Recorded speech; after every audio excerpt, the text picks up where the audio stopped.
امیر باپ کی بیٹیاں پارٹ 2۔ فیضل احمد نے اپنی تینوں بیٹیوں کو دیکھا اور ایک گہری مگر کمزور آواز میں بولنا شروع کیا جو ان کی بیماری کی وجہ سے لڑکھڑا رہی تھی۔ میری پیاری بیٹیوں، انہوں نے کہا، میں نے یہ امتحان اس لیے لیا تھا تاکہ میں تمہیں بتا سکوں کہ دنیا کی دولت عارضی ہے لیکن اچھے کاموں کی دولت ہمیشہ باقی رہتی۔ انہوں نے زینب کی طرف دیکھا جو اپنے قیمتی زیوروں میں لپٹی بیٹھی تھی۔ زینب، فیضل احمد نے کہا، تم نے اپنی دولت کو اپنی نمائش اور گھمنڈ پر خرچ کیا۔ یہ کپڑے پھٹ جائیں گے اور یہ زیور پرانے ہو جائیں گے۔ تم نے دولت کو صرف اپنی عزت بڑھانے کا ذریعہ سمجھا، لیکن سچی عزت تمہاری کردار میں ہونی چاہیے۔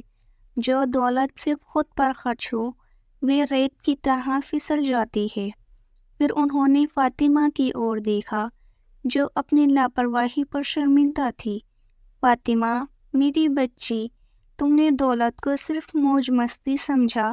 تم نے ایک پل کی خوشی کے لیے سب کچھ گنوا دیا۔ تم نے بھوشیہ کے لیے نہ کچھ بچایا اور نہ ہی کسی بھلے کام میں لگایا۔ یہ بھی دولت کی بے قدری ہے۔ انت میں انہوں نے عائشہ کی طرف ایک سکون بھری نگاہ سے دیکھا جو سادے کپڑوں میں بیٹھی تھی۔ اور عائشہ، انہوں نے پیار سے کہا، تم نے ثابت کر دیا کہ تم میری دولت کی اصلی وارث ہو۔ تم نے دولت کو اللہ کی رضا اور ضرورت مندوں کی بھلائی میں لگایا۔ تم نے لوگوں کا دل جیتا اور دعائیں کمائیں۔ یہی وہ دولت ہے جو اس دنیا میں بھی سکون دے گی اور آخرت میں بھی کام آئے گی۔ فیضل احمد نے کانپتے ہاتھوں سے ایک دستاویز اٹھایا اور اپنے وکیل کو پڑھنے کا حکم دیا۔ میں نے فیصلہ کیا ہے، انہوں نے اسپشٹ آواز میں کہا، کہ میری ساری دولت، جائیداد اور کاروبار کا آدھا حصہ عائشہ کو دیا جائے گا۔ وہ اس دولت کی دینداری اور امانت داری میں سنبھالے گی۔ باقی کا آدھا حصہ زینب اور فاطمہ کو برابر بانٹا جائے گا، لیکن اس شرط کے ساتھ کہ وہ دونوں اپنی بہن عائشہ کے سامنے مشوروں پر عمل کریں گی اور دولت کی صحیح استعمال کا سبق سیکھیں گی۔ یہ فیصلہ سن کر زینب کا گھمنڈ ٹوٹ گیا۔ اسے احساس ہوا کہ اس کی خوبصورتی اور زیور اس کے پتا کی نظروں میں بے معنی تھے۔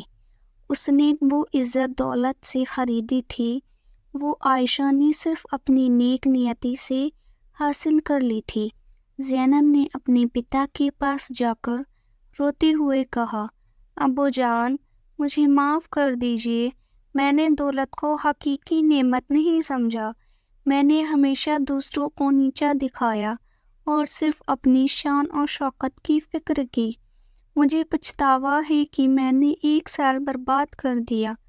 فاطمہ بھی رونے لگی، ابو جان، میں اپنی لاپرواہی پر شرمندہ ہوں۔ میں نے کبھی نہیں سوچا تھا کہ پیسہ کسی نیک کام میں بھی آ سکتا ہے۔ میں نے ہمیشہ سوچا کہ یہ کبھی ختم نہیں ہوگا۔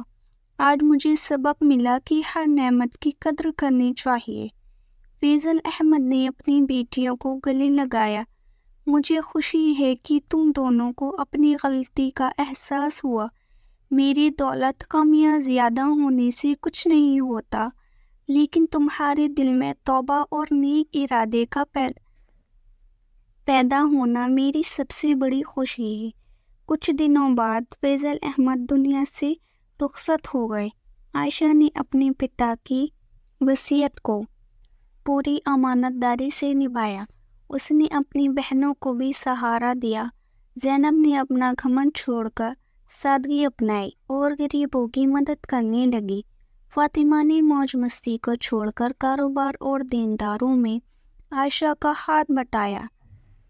دونوں بہنوں نے مل کر کاروبار کو اور آگے بڑھایا اور اپنی دولت کو صرف اپنے لیے نہیں بلکہ خدا کی مخلوق لوگوں کی بھلائی کے لیے بھی استعمال کیا۔ اس طرح فیضل احمد کی دولت ان کے بچوں کے لیے آزمائش نہیں بلکہ نیک کاموں کا ذریعہ بن گئی۔ کہانی کا پارٹ 1 دیکھنے کے لیے ہمارے پروفائل پر جائیں۔